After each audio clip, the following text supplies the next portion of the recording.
let's head across to Neeraj to find out how exactly the closing today is panning out. And Neeraj, a good start to the truncated week.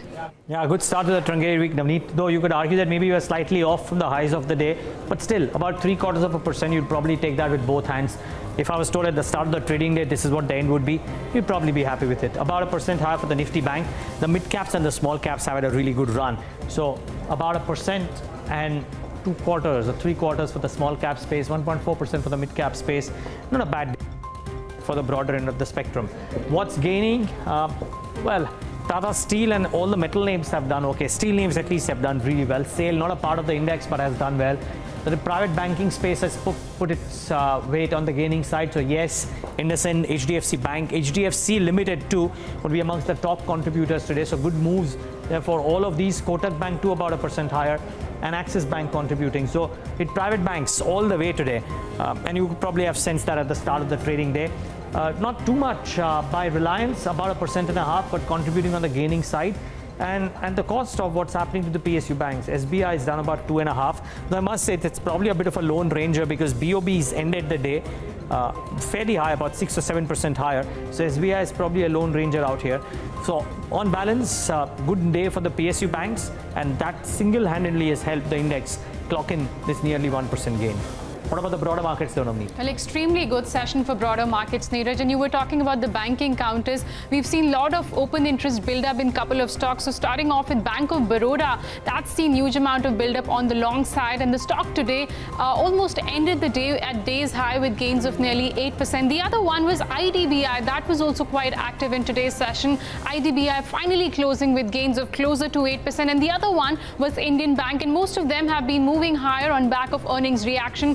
Indian Bank also surging in trade. Marico was the other one which reacted positively to its numbers. Marico closing the day around the gains of 4%. Well, from the broader markets, you also had Rossell India company which came out with its numbers. Good set of numbers on year-on-year basis, and that's the reason why you saw that strong uptick for Rossell India today. The mid-cap ID pack, which we discussed during the show, was quite active. So Aptic locked in upper circuit with gains of 20%. Rolta India also doing pretty well. That stock saw gains of nearly 12%. Well, BEML was active on back of some upgrade coming about from Elara, where they've given it a target price of almost 2,000 rupees, on back of which BEML surged in today's trade. Once again, on back of strong set of numbers, Amara Raja, the battery makers, which so far were languishing in terms of stock price movement, finally saw some uptick. Amara Raja also closing with strong gains today. And the other stocks which were active finally were Fortis Healthcare, and they were active on the downside. Remember, the counter came out of the F&O ban, and huge amount of selling was seen for Fortis, and reacting negatively to its numbers today was Kitex Garments. Yeah, that one sunk, I think, 12 or 13% lower, or 14% at close. So Kitex Garments didn't have a great day.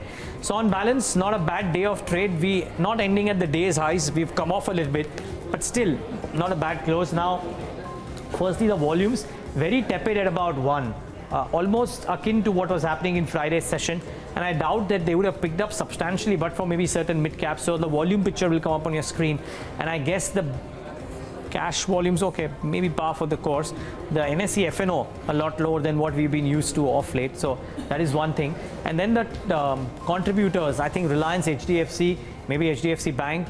Yeah, HDFC Bank, Reliance, the top 3 on the gaining side. On the losing side, no surprise again, SBI and Infosys were the top contributors there. ITC had a negligible move really, but not too many losers, and which is why it features out here. But hey, private financiers saved the day today.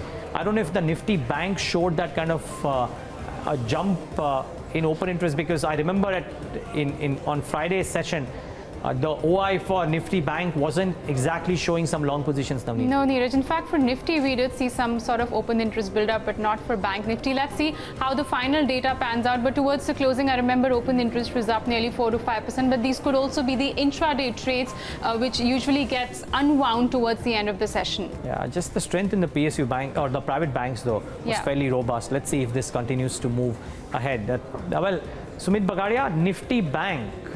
What have you made of the trade today? Do you reckon some positions could have gotten rolled into the next day? And how would you approach trading the Nifty Bank in particular? We have given a buy call in Nifty Bank. Nifty Bank has supported around 25,400 levels. Till that time, these levels are not taken away. One should be on buy side. On high side, immediately we can see levels of around 25,900, 26,000 levels. Once if 26,000 is taken, away, we can say exchange rate moved in 26,400 also. So overall, the today's move says that the Bank Nifty is headed higher, and from here on we should see a move around 200 to 300 points immediately. I think one can initiate long positions at the current market price. If by chance there is a dip of around 100 to 150 points, then they should be used as a buying opportunity.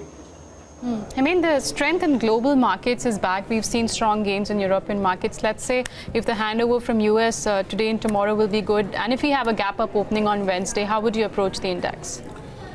I'd be slightly positive in the short term, Navneet. Like I said, 10,550, 10,736 are two levels that I'm watching out for. And like you said, US should open positive, and we're seeing a possibility of a short-term bottom in the US, France and Germany more, but yeah. So, but once again, the VIX over there is abysmally high at still 29. So if it settles down, yeah, I still have a feeling there's some more steam left in the bounce. Navneet. So I'd be cautiously optimistic in the near term, but yeah, optimistic as far as the Nifty is concerned. All right, Sumit as well as Hemant, we'll leave it at that note. Thanks a lot for joining us today and taking us through your technical views on the markets.